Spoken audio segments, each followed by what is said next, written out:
안녕하세요 여러분, 지명쌤입니다. 이번 시간은요 고전소설 특강이에요. 여러분 이거 들으시면 문학, 인강 안 들으셔도 됩니다. 제가 약속드릴게요. 여러분이 익히 아시는 유명한 인강 강사분들의 수업 제가 다 들어봤어요. 저는 정말 무식하게 공부했던 경험이 있거든요. 그런데 그분들이 문학은 정말 다 다르더라고요. 선생님들마다 접근 방식도 다르고 뭔가 팁, 스킬도 다 다른데 그 중에서 진짜 좋은 것들만, 보편적으로 적용 가능한 것들만 제가 모아서 압축 정리해 드릴 겁니다. 제가 또 남의 그런 수업 방식을, 좋은 것들을 뽑아먹는 능력이 있거든요. 그것들을 활용해서 어떻게 고전소설 읽으면 될지 이번 시간에 다 정리해 드릴게요. 괜찮을까요? 네. 그러면 여러분 이 영상만 보시고 문학 수업 다른 거 인강 들을 필요 없어요. 인강은 다른 거 들으세요. 여러분 혼자 스스로 여기서 설명드리는 대로 기출 분석하시고 EBS 보시면 되겠습니다. EBS 활용법에 대해서는 또 다음 주에 제가 알려드릴 거예요. 자, 그러면 고전소설이 왜 어렵냐? 이런 말씀 하시더라고요. 선생님, 인물이 많이 나와도 힘들어 죽겠는데 인물이 적게 나온다 하더라도 호칭이 너무 다양해서 인물관계 정리가 안 돼요. 이유가 있어요. 자, 호칭이 어려운 이유는요, 딱 하나예요. 호칭에 대한 사전 지식이 없기 때문이에요. 무슨 말이냐면 정말 반복적으로 많이 나오는 호칭 정도는 좀 정리해두면 좋아요. 근데 그게 몇 개 없어요. 그리고 그걸 제가 지금 정리해 드릴 거예요. 바로 갑시다. 자, 우선 쉬운 것부터 가죠. 소저. 소저가 뭐죠? 모르면은 오늘 수업 잘 들어야 돼요. 소저는요, 젊은 여성입니다. 에이, 별거 아니네. 이걸로 여러분 다 풀 수 있어요. 무슨 말이냐면 고전소설에서 가장 중요한 개념은 뭐냐? 용어라고 할까요? 소저입니다. 왜? 젊은 여성인데요. 포인트는 젊은이에요. 왜? 젊다는 건 결혼하지 않았다는 거거든요. 따라서 젊은 여성, 소저가 나오면요, 반드시 이 소저는 결혼을 하거나 연애를 합니다. 오케이? 네. 고전소설은 마치 아침 드라마처럼 패턴이 일정해요. 소저가 나오면 반드시 소저는 뭔가 관계를 맺을 남자가 나오고요. 그 남자와 연인 관계로 발전할 가능성이 매우 높습니다. 따라서 진소저다라고 한다면 진시성을 가진 젊은 여성이구나, 결혼하지 않은 여성이구나, 이렇게 정리하실 수 있겠죠. 자, 그러면 선생님, 젊은 여성 말고요, 나이 든 여성도 있나요? 당연하죠. 나이 든 여성, 부인. 부인은 나이 든 여성, 즉 결혼한 여성을 말합니다. 그러면 우리 바로 정리할 수 있어요. 진소저 나오는데 갑자기 숙부인 나오는 거예요. 누굴까요? 진소저의 엄마가 되겠죠. 혹은 시어머니가 될 수도 있어요. 근데 보통 엄마겠죠. 이렇게 정리하실 수 있습니다. 소저, 부인. 일단 여성에 관한 용어들 정리해봤어요. 정말 많이 나오고요. 제가 장담할게요. 올해 여러분이 보게 될 수능에 소저, 부인 나옵니다. 왜 그런지는 또 다른 영상에서 설명해 드릴 거예요. 가져갑시다. 쌤, 그럼 남자는요? 남자도 물론 가져갈 거 있죠. 우선 승상이라는 말 가져가셔야 돼요. 승상. 좌승상, 우승상 들어보셨나요? 좌의정, 우의정, 여의정, 이런 말 들어보셨죠? 이거는 우리 고전 시가에서는 삼공이라고 불러요. 삼공은 좌의정, 여의정, 우의정, 즉 유교적 관점에서 봤을 때 가장 높은 직위입니다. 임금 다음이에요. 지금으로 따지면 총리, 경제부총리, 이 정도 급이거든요. 따라서 이 삼공, 공이라는 말 혹은 승상이라고도 하는데요. 포인트는 그겁니다. 나이가 어릴까요, 많을까요? 당연히 많겠죠. 직책이 이렇게 높은데. 유교적 관점에서 봤을 때 그 당시에 젊은 사람이 승상이나 공이 될 수는 없었을 겁니다. 포인트는 나이가 많다는 거예요. 따라서 아빠네. 아빠네. 되게 유치하게 정리하시면 돼요. 아빠네. 누구 아빠네. 진공. 진시성을 가진 아빠네. 진소저 누구겠어요? 진소저는 진공의 딸이 되는 거죠. 젊은 녀석. 진승상. 아빠네. 진소저는 진승상의 딸이 되는 겁니다. 오케이? 승상, 공 이런 말 나오면 아빠. 좀 직책 높은 아빠. 오, 잘 나가는 아빠. 이렇게 정리하시면 됩니다. 오케이. 부인은 아마도 진공, 진승상의 부인이 되겠죠. 아내가 되겠습니다. 자, 마지막. 벌써 마지막이에요? 네, 마지막. 개념, 부마. 너무 중요해요. 원래 여러분이 6월 모의고사가 됐건 9월 모의고사가 됐건 수능이 됐건 한 번쯤은 보게 될 용어입니다. 그리고 이 용어는요. 모르면 문제를 풀 수가 없어요. 알고 모르고의 차이가 굉장히 큽니다. 부마가 뭔지 아시나요? 부마는 임금의 사위를 뜻해요. 이게 왜 중요하냐면 기출을 예시로 들게요. 이거죠. 양소저. 양소저 누군지 알겠죠? 양시성을 가진 젊은 여자. 연애하겠네? 네, 양소저는 사랑에 빠졌어. 누구랑? 진학사랑. 진학사?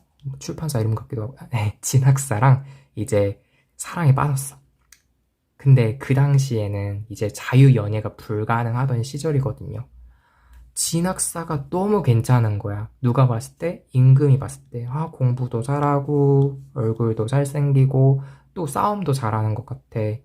뭔가 전쟁 나가도 공 세울 것 같아. 그래서 임금이 자기 공주의 남편감을 찾던 와중에 진학사를 딱 눈에 들어온 거죠. 그래서 진학사를 자기의 사위, 즉 부마로 삼습니다. 쌤, 그 양소저 어떻게 돼요? 얄짤없습니다. 임금의 이제 부마 사위가 됐는데 양소저랑 진학사는 헤어지거나 아니면 양소저는 처가 되지 못하고 첩이 됩니다. 첩은 둘째 부인. 이때 당시는 일부 다처제예요. 그거를 전제로 하셔야 됩니다. 그러면 이제 어떻게 되냐? 공주랑 첩이랑 사이가 좋을까요? 나쁠까요? 당연히 나쁘죠. 첩이 공주, 첫째 부인을 시기 질투할 수도 있고요. 혹은 반대로요. 양소저와 진학사는 원래 좋아하던 사이니까 진학사가 미련을 못 버리고 부마가 됐는데도 불구하고 공주를 박해할 수 있어요. 야, 내가 너만 아니었으면 내가 양소저랑 잘 살았을 텐데 이럴 수 있거든요. 그러면 반대로 공주 입장에서 첩을 못마땅하게 여길 수도 있는 거죠. 남자가 문제예요. 네. 그러니까 이렇게 좀 정리하실 수 있습니다. 쌤, 부마라는 단어 하나만 가지고도 소설의 전반적인 스토리를 예측할 수가 있네요? 네. 그래서 필수 용어 정리는 꼭 하셔야 돼요. 승상, 공, 소저, 부인, 부마. 괜찮죠? 보너스? 네, 보너스로 2개만 더 정리합시다. 많이 중요한 건 아닌데요. 학사나 이제 한림, 원수 이런 직책도 있어요. 한림 학사라고도 해요. 학사나 한림은 좀 젊은 직책, 그러니까 주인공이 많이 하겠죠. 좀 젊은 남자가 많이 하는 직책이고요. 느낌적인 느낌, 약간 공부 쪽. 원수는 뭐냐? 대장군. 싸움 제일 잘하는 사람. 전쟁에서 공을 세워야 되는 사람, 혹은 공을 세워야만이 될 수 있는 직책. 그게 원수입니다. 양원수, 양시성을 가진 대장군. 양학사, 양한림, 좀 젊은 직책. 아마도 주인공. 남자 주인공. 이렇게 정리할 수 있을 겁니다. 괜찮을까요? 네, 기본적인 많이 나오는 용어는 일단 알고 있어야 호칭을 정리하는 데 어렵지 않아요. 그리고 주의하셔야 될 거, 그러니까 호칭이 바뀔 수가 있어요. 그러니까 직책이 바뀔 수가 있거든요. 예를 들어서 진명이가 있는데 처음에는 진명이에다가 동그라미 치시는 거예요. 진명이구나. 근데 진명이가 공부를 좀 했어. 그래서 저는 이제부터 양한림이 됩니다. 그러면 이제부터 저는 양한림으로 체크하셔야 돼요. 양한림에 동그라미 치면서. 근데 제가 야 전쟁에 나가는데 공도 세웠네. 저 이제부터 양원수. 그러면 저는 이제 양원수라고 체크해 주시면 됩니다. 선생님, 근데요 이러다가 또 이제 한림이라고 부르고 진명이라고 부르면 어떡해요? 헷갈리잖아요. 안 그래요. 네, 바뀐 직책으로만 부릅니다. 그러니까 그거는 걱정하지 않으셔도 되고 잘 따라가시고 체크만 하시면 돼요. 그러니까 여러분이 고전소설 뿔 때는요, 박광일 선생님의 말을 빌릴게요. 손이 바빠야 돼. 그러니까 특히 초반에 인물 관계 많이 나올 때, 아, 얘랑 부자 관계, 얘랑 모자 관계, 얘는 얘 딸, 아, 얘랑 뭔가 관계가 있는데, 아, 얘 직책이 이거네. 초반에 끝장을 봐야 돼요. 초반에 인물 관계를 천천히 꼼꼼하게 연결도 짓고 동그라미도 찌셔서 시간을 들여주셔야 돼요. 여러분이 오해하시면 안 되는 게요. 빨리 풀고 싶다고 해서 여기 빨리 읽으면은 수능 한 번 더 봐야지. 여기 빨리 보면 안 돼요. 여기는 천천히 읽으셔도 돼요. 다만 손이 바빠야 되죠. 여러분이 손이 바빠야 된다는 말을 이따가 더 자세하게 설명드릴 건데, 지문은 정확하게 읽고 문제 푸는 속도가 빨라지면 돼요. 생각보다 여기서 고민하면서 버리는 시간이 더 많거든요. 즉 정확도가 높아지면 시간은 빨라지니까 지금부터 너무 시간 빨리 끌려고 하지 마세요. 알겠죠? 네. 잔소리 좀 했어요. 자, 그러면 어떻게 읽으면 되냐? 일단 용어 정리했으니까 바로 읽어봅시다. 현대소설 특강 혹시 듣고 오셨나요? 안 듣고 오신 분들은 이왕이면 듣고 오세요. 네, 듣고 오면 진짜 도움 많이 되거든요. 현대소설이랑 고전소설은 많이 다르지는 않아요. 물론 고전소설이 조금 더 뭔가 체크해야 될 것들이 있기는 한데, 현대소설 특강 듣고 오시면 훨씬 더 잘 흡수하실 수 있을 겁니다. 그리고 개념어 특강도요.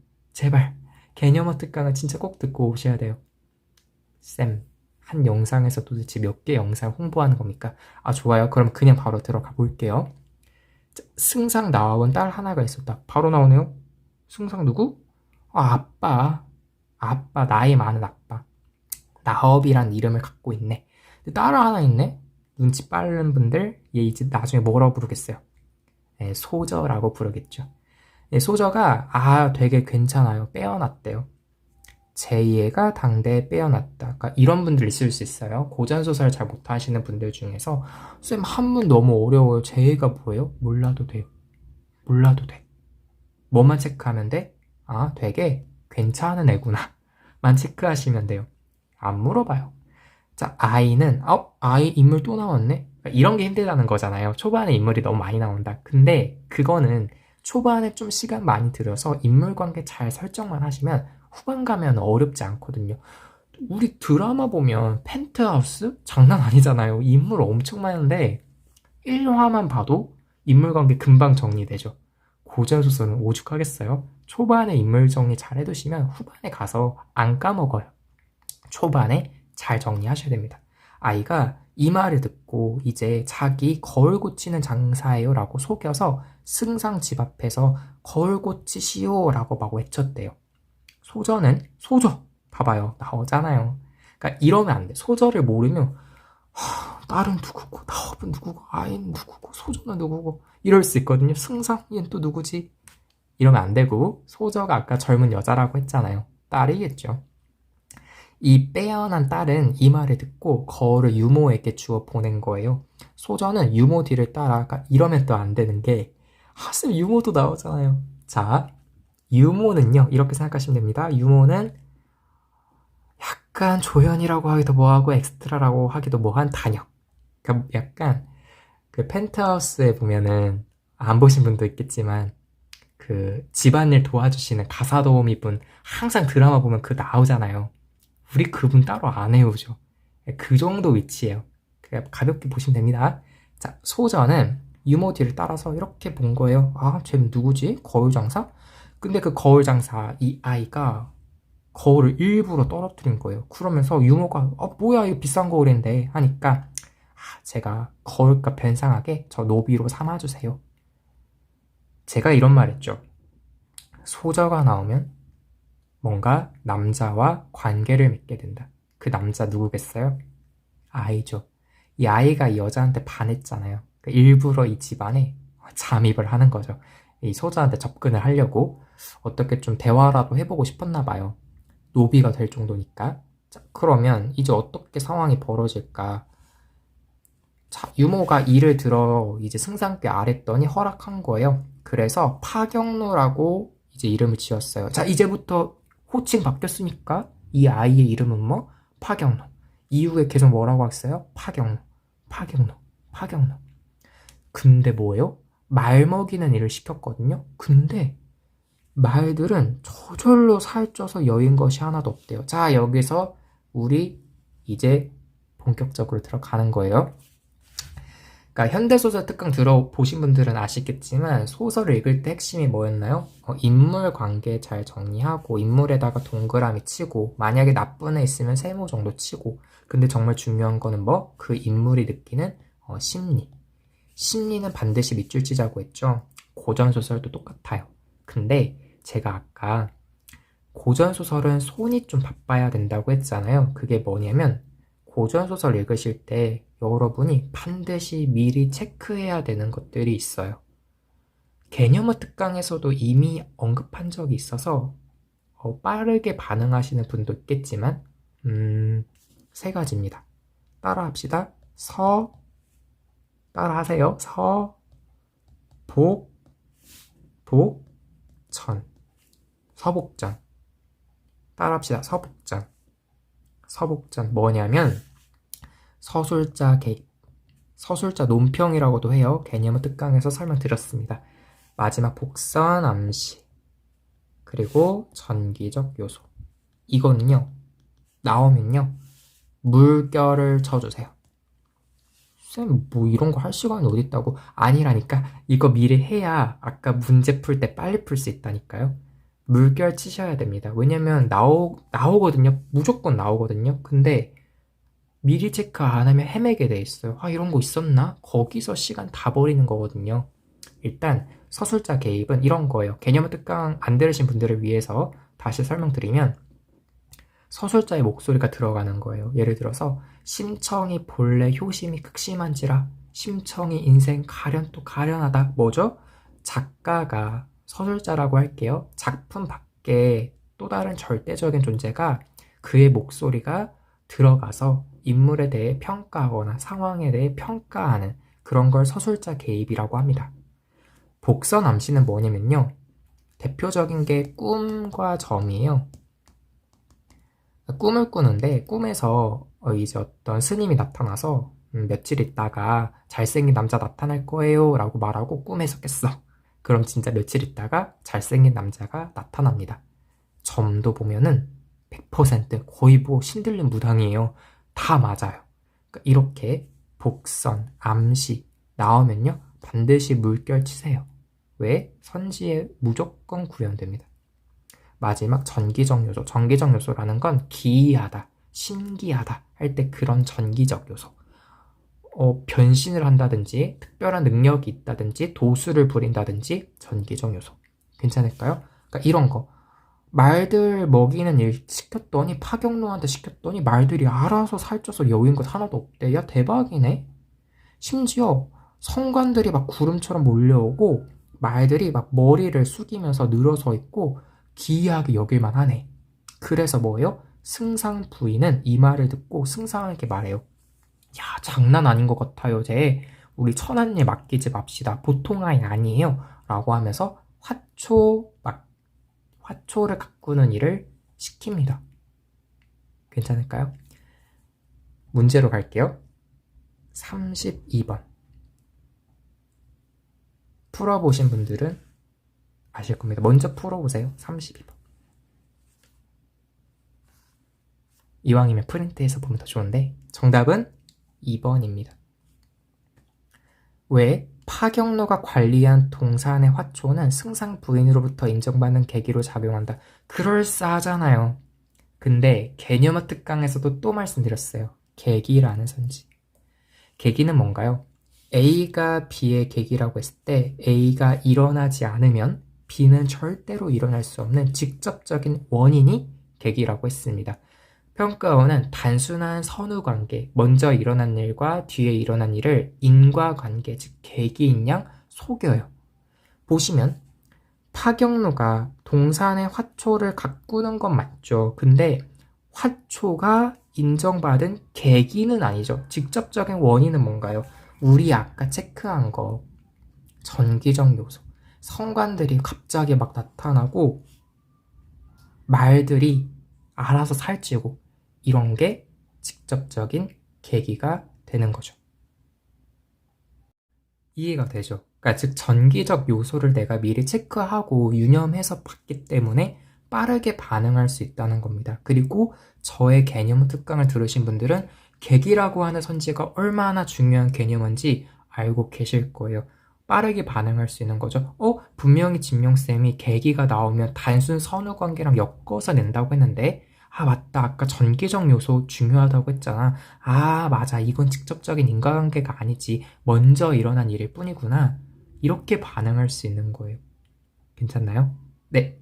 자, 그리고 계속 작품을 읽어보도록 하겠습니다. 뒷부분은 어렵지가 않아요. 읽는데 빠르게 반응하실 수가 있어요. 왜 그러냐면 여러분들이 앞에서 인물관계를 철저하게 정리를 했기 때문에 빠르게 읽을 수 있는 거예요. 그러니까 초반에 시간을 투자하는 것을 겁낼 필요가 없다는 겁니다. 괜찮을까요? 자, 그리고 중략 부분 줄거리는 중요하다고 했어요. 현대소설에서도 말씀드렸지만 중략과 특히 중략 부분 줄거리와 중략 이후에 굳이 편집해도 될 텐데 편집하지 않은 이 부분. 그러니까 여기서 잘라서 중략 이후 해도 되는데 여기 준 거잖아요. 왜 줬겠어요? 시험 문제 낼 거니까 주는 거죠. 이 부분은 특히 잘 읽으셔야 됩니다. 오케이. 자, 그리고 아까 체크 안 한 게 있는데 이런 부분도 체크하자는 거예요. 소저 젊은 여자죠? 아까 그 여자. 부끄러워 얼굴을 붉히며 돌아갔다. 심리는 체크해야 됩니다. 그러니까 아직 이 남자 파경로가 좀 부끄럽고 쑥스러운 거예요. 좀 약간 어색한 사이? 어사? 네, 아직은 썸 단계도 아닌 거야. 근데 뒤를 보면요. 중력 부분 줄거리에 어떤 내용이 나오냐면 이제 아까 승상이잖아요. 아빠가 직접 되게 높거든. 그러니까 아빠한테 특별한 미션이 주어졌는데 미션이 너무 어려워. 그래서 이제 통곡하는 거예요. 이 미션 어떡해. 또 소저도 심리 체크, 슬피 울어요. 우리 아빠 어떡해. 근데 딱 생각이 난 거죠. 누구? 파경로. 파경로가 장난 아니었잖아요. 아까 전기적 요소. 따라서 파경로한테 일을 맡겨볼까? 이런 생각을 하는 장면이 뒤에 나옵니다. 근데요, 중요한 건 읽어보시면 내용은 어렵지 않은데 아빠는 좀 약간 꺼림직해. 왜? 그래도 노비인데 나 승상인데 노비한테 일 맡겨? 하니까 소저가 이렇게 말합니다. 뱁새는 비록 작지만 큰 새매를 살린다고 하는데요? 뭔 소리야 이게? 이럴 수 있죠. 그럴 필요 없고요. 그러니까 설득하는 과정에서 쓰는 말이잖아요. 개념어 특강의 힘이 여기서 또 나옵니다. 이런 거 뭐라고 했죠? 속담이죠. 관용적 표현. 그러니까 시험 문제 이렇게도 낼 수 있는 거예요. 구현은 안 됐지만 여기다가 A, 여기다가 B 한 다음에 다음 A에서의 말하기 방식과 B에서의 말하기 방식으로 적절하지 않은 것을 고르시오. 문제 이렇게 만들 수 있는 거죠. 근데 문제 그렇게 안 냈죠. 왜? 3문제짜리니까. 그러니까 분량 조절한 거예요. 만약에 이 세트를 4문제짜리로 만들고 싶었으면 이렇게 문제 냈을 겁니다. 자, 관용적 표현. 개념어 특강 듣고 오세요. 안 들으신 분들은 관용적 표현을 통해 아버지를 설득하고 있구나. 그리고 뒤에는 또 뭐예요? 관용적 표현은 아니고 살고 싶고 죽기 싫은 것이 인지상정입니다. 라면서 옛날 이야기를 해요. 옛날에 이런 일이 있었습니다. 이런 거 뭐라고 하죠? 네, 고사인용. 죄송해요. 그러니까 제가 한 번만 더 말씀드릴게요. 개념 특강 2시간짜리 총 분량 2시간도 안 되거든요. 거기서 이런 말 진짜 다 말해요. 다 정리해드려요. 시험에 나올 것들만 말씀드리거든요. 그거 정리하시면 진짜 도움 많이 됩니다. 자, 그래서 소저 딸은 아빠에게 관용적 표현과 고사 인용을 통해 앞으로 일어날 일들의 문제를 해결할 실마리를 제시하고 있구나, 설득하고 있구나 라고 정리할 수 있는데 4분이네요? 인물 간 대화를 통해 사건 해결의 방안을 제시하고 있다. 빨리 풀 수 있는 거예요. 헉, 이번에 뭐 나왔어요? 서술자 개입. 미리 체크하자고 했잖아요. 근데 우리 체크한 적 없죠. 치우는 거예요. 5번 암시. 미리 체크하자고 했죠. 서복전, 복선 암시. 지울 수 있는 거예요. 이거 미리 안 체크하면요, 이 습관 안 들이면 서술자 개입 있었나? 시간 없어 죽겠는데. 있었나? 뒤지게 되고, 암시 있었나? 이렇게 됩니다. 시간을 오히려 줄일 수 있어요. 뭐 하면? 손이 바쁘면. 미리 조금 체크해두면. 괜찮죠? 그리고 32번은 아까 풀었죠? 그리고 33번도 어렵지 않게 이 문제는 쉬웠어요. 여러분이 보시면 금방 푸실 수 있을 겁니다. 따라서 소설 어떻게 읽어야 되는지 접근하실 수 있을 겁니다. 이 정도로 정리를 할게요. 10분 특강에서 20분이 넘어가는 정말 적은 영상이죠. 흔치 않은 영상이잖아요. 이유가 있을 겁니다. 여러분들께 고전 소설에서 말씀드리고 싶은 모든 내용을 지금 전달해 드린 거예요. 이거 가지고 계속 훈련하시면 돼요. 제가 드리는 팁은요, 많이 가지 마시고 최근 3개년 기출, 평가원 기출만 보세요. 일단은 교육청 안 풀어도 돼요. 평가원 기출 3개년 정도, 그러니까 한 9개 작품 나오겠죠. 플러스 수능 특강에 있는 고전소설 정도만 보시면 여러분 수능에서 고전소설 틀릴 일 없습니다. 문학인강 들어야 되지 않나요? 안 들으셔도 돼요. 시간을 아낍시다. 오늘 영상 여기까지고요. 여러분 고생 많으셨습니다. 다음 영상도 기대 많이 해주시고요. 공부 열심히 합시다. 안녕.